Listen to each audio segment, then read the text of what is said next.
bismillahir rahmanir rahim. darsu jeɗɗaɓa on e nder ndeɗo deftere hisnul muslim yo Allah hawrindi e sowaba. hiɗen fewndi fii du'a ɓornagol coñci kesi. coñci ɗi tawata hara a ɓornaaki ɗi haa hannde ko kesi wonan ndema an nde hiɗa ɓorno ɗi waɗu o ɗo du'a wonaaɗo janteede ɗo. ko feƴƴuɗen kon ɓaawoɗaa ko fii coñci ɗi wownuɗaa ɓornaade wonaa kesi wonan ndema ɗi a wowi ɓornaade ɗi. amma o ɗo du'a wonaaɗo janteede ɗo ko coñci kesi ɗi wowɗaa ɓornaade. e hino ɗo kañum du'a ɓe holli du'a lubusi ɓornagol as-sawbil jadidi coñci kesi. du'a ɓornagol coñci kesi ɗi as-sawbil jadidi coñci kesi ɗi e hino du'a on allahumma lakal hamdu anta kasawtani as'aluka min khayrihi wa khayri ma suni'a lahu wa a'udhu bika min sharrihi wa sharri ma suni'a lahu. allahumma lakal hamdu anta kasawtanihi as'aluka min khayrihi wa khayri ma suni'a lahu wa a'udhu bika min sharrihi wa sharri ma suni'a lahu. allahumma lakal hamdu anta kasawtanihi as'aluka min khayrihi wa khayri ma suni'a lahu wa a'udhu bika min sharrihi wa sharri ma suni'a lahu. e hino ɗo firo o ɗo du'a kadi ɓe holli du'a on ko fii ɓornagol coñci kesi. on nani allahumma ya an Allah reweteɗo e goonga lakal hamdu ko an wodani yettore anta ko an Allah ka sawtanihi ko an holtininmi ɗi coñci ɗo wona doole an. as'aluka miɗa toroma Allah min khayrihi immorde e moƴƴere ɗi coñci wa khayri ma suni alahu e moƴƴere ko ɗi moƴƴinana kon fii mu'um wa a'udhu bika miɗa mawlorama Allah min sharrihi immorde e bone ɗi coñci wa sharri ma suni alahu e bone ko ɗi moƴƴinana Allah. mi torike ma dandan bone mum ɗum ɗo ko toragol Allah moƴƴere. yo allahumma ya an Allah lakal hamdu ko an wodani yettore.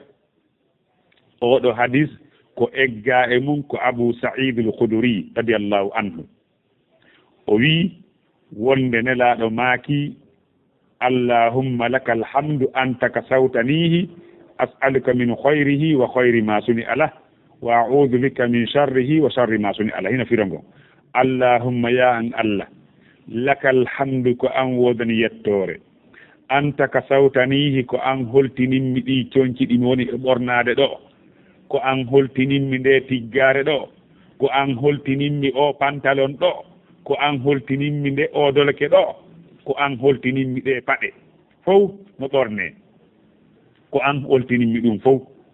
joni noon as'aluka miɗa toroma Allah ɓa ko a woni okkowo miɗa toroma min khayrihi immorde e moƴƴere ɗi coñci. moƴƴere coñci ɗin ko honɗum ko heddagol majji ɓorno ha neeɓa ko moƴƴere e laaɓugol majji e laatagol ko ɓornora ko darura e haaju ɓornora wona manti wona wasogol ko ɗum moƴƴere coñci. tawa ko ɓayɗa haajuri ɓornorɗa wona ko mantora ko ɗum moƴƴere coñci ɗin ne. amma moƴƴere ko ɗi moƴƴinana kon ko ɓuri mawnude e nden moƴƴere ko ɗi moƴƴinana ko taw ko wonɗa ɓornorde ɗi ko fiyo surro awra ma on yettira nema Allah on ko Allah okkuma kon jawdi. c'est pourquoi Allah si nemini jiyaɗo makko on jawdi mo yiɗi yi'ugol batte on nema e makko. si Allah okkorima jawdi Allah mi yiɗi yi'ugol batte ko okkuma on ka ɓornaterima e ka ñamduma e ka hoɗandema e ka mbaɗɗaterima ka ɓengurema. donc tawa ko ɗum ko yettirgol Allah nema ko waɗanma kon wota feƴƴintin Allah to ɗo on yamiri en ñaamuye en yaru yo en ɓorno kono wota en feƴƴintin. kulu wasrabu wala tusrifu innahu la yuhibbul musrifina. Allah yiɗa fantinaɓe.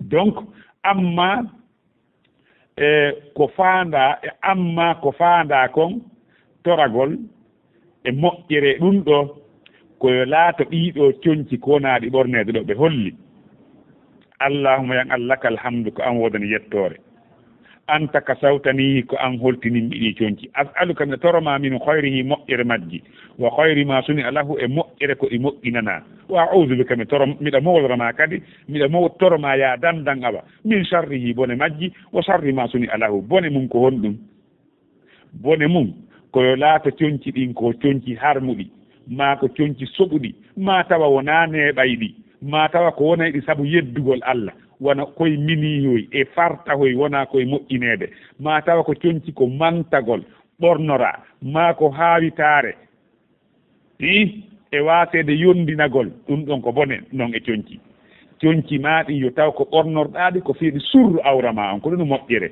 si tawi ko ɓornora ko fiyo awra on feeñu wona ko yirata e rewɓe goo no ɓorno tawa endugo no ka yaasi o yaafato no yaara ni ma ɓernde ɗen foppu e endini no ka yaasi ko ɗaɓɓa kon yo surre foppu no ka yaasi wa dammil ɗum ɗo wona ko laba noon coñci ɗin ko ɓornante ko fiyo surru ɓanndu ndu yalawni ballo men donc si tawi ɗin coñci ɗon ko feññinayi ɗin cuɗaari haray ɗum ɗon ko bone e mawɗori Allah e ɗum ɗon almuhim haray oɗo du'a kadi waɗen ɗum si en jarniri Allah ko waɗani en kon o ɓeydanayi en yo Allah hawrinde sawaba en arayay e o darsu arowo ɗo darsu fii du'anagol neɗɗo ɓorniiɗo coñci kesi e du'a fii ɓortagol coñci en waɗay ɗum ɗon darsu gooto inchallah yo Allah hawrinde sawaba wallahu a'la wa a'lam